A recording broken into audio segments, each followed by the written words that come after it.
Okay, so the next recipe that we're focusing on is one, like as we look through the unlocking the potential of food, to look at how foods heal. Okay, and this is a big one.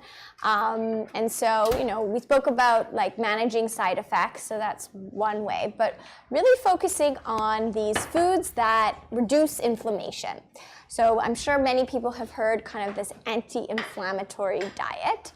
And really it's just an eating pattern, a way of eating that has food compounds known as phytonutrients. And these phytonutrients help protect our cells from any type of damage, but even protecting the cells against carcinogens. Right. So, and really, when we look at this type of eating pattern, anyone has ever heard of the Mediterranean diet, okay? And this one is very anti-inflammatory, where it focuses so much on plant-based foods of all, you're getting all the different colors, lots of whole grains, nuts and seeds, and then, some animal-based foods coming from lean meats or fatty fish. And then, limiting your red meat, your wine, and any types of sweets. So that's kind of the overall eating pattern. And so we figured that we would take a look at kind of this smoothie recipe that really highlights these types of foods, and there are many. There's not just one specific superfood that is the ultimate anti-inflammatory food. It's really the combination, and it's one of the steps, right? It's not only food, other lifestyle patterns are also involved. But since we're looking at food, it is important to kind of make things all together that are really focused on the anti-inflammatory properties.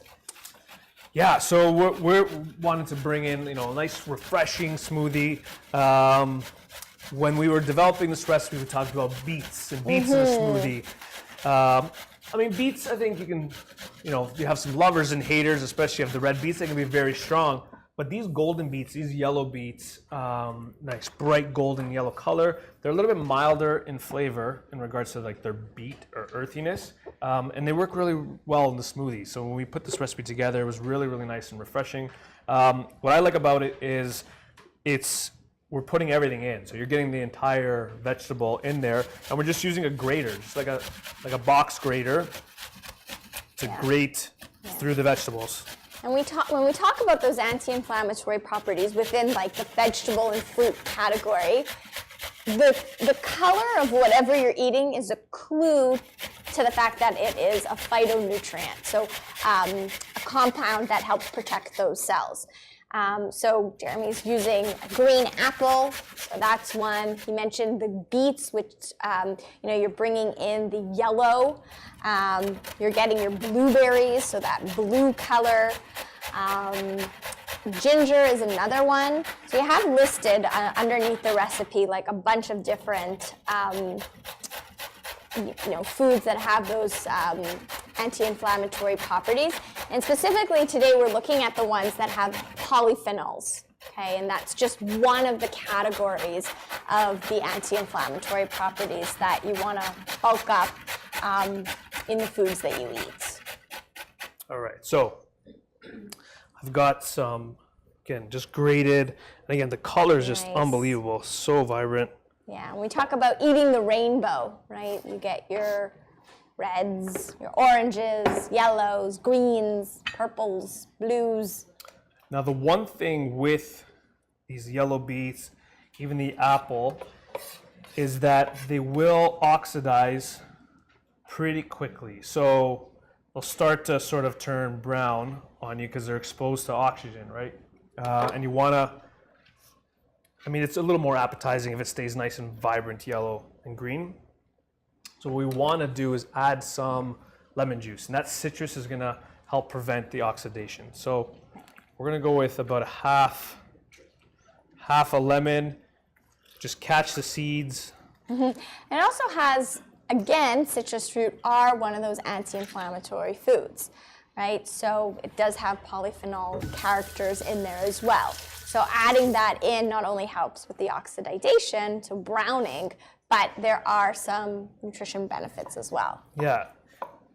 Ginger, again, it's going to add this really nice punch, really refreshing flavor. And ginger's one of those things, again, this freezes really well. So peel it, throw it in the freezer in a little Ziploc bag, and grating it frozen is even easier than fresh. So you can just keep it in there. So we'll go about a tablespoon worth in there. All right.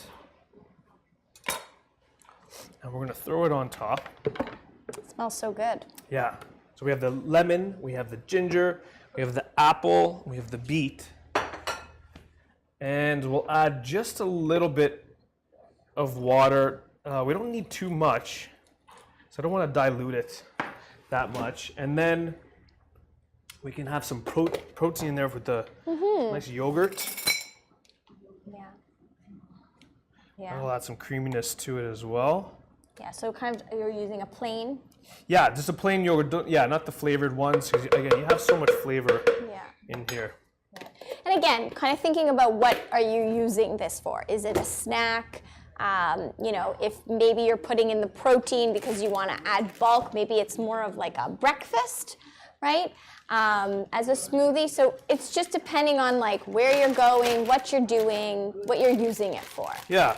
And then if you want a little, like you have some nice sweetness from the apple for sure. But if you want to add a little bit of banana, I love adding banana to the smoothies. And what I do is I just, again, stick them in the freezer. I use the freezer quite a bit. I think that's the buzzword for today is freezer. But when they're frozen, they'll give you a really nice texture as it's blending, and it'll be like a little bit thicker. That's it.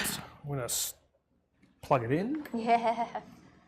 First thing, and then buzz it up.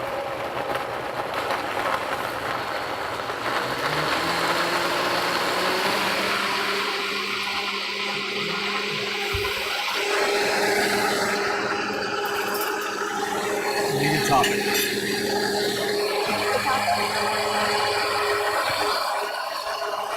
All right, it's pretty quick, and I'm gonna put it in a glass. And so yeah, you could leave it at just that.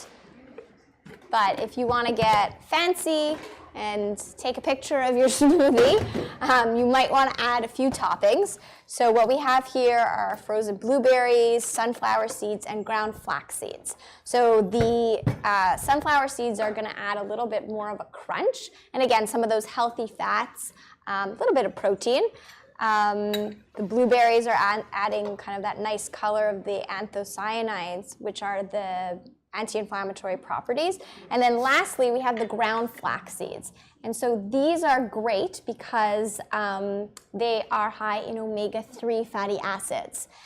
Again, another anti-inflammatory property. So usually we're finding those omega-3s in fatty fish like salmon, trout, but you can also find them in plant-based foods like ground flax seeds, chia seeds, and walnuts. That's it. Happy Nutrition Month. Happy Nutrition Month. Yes.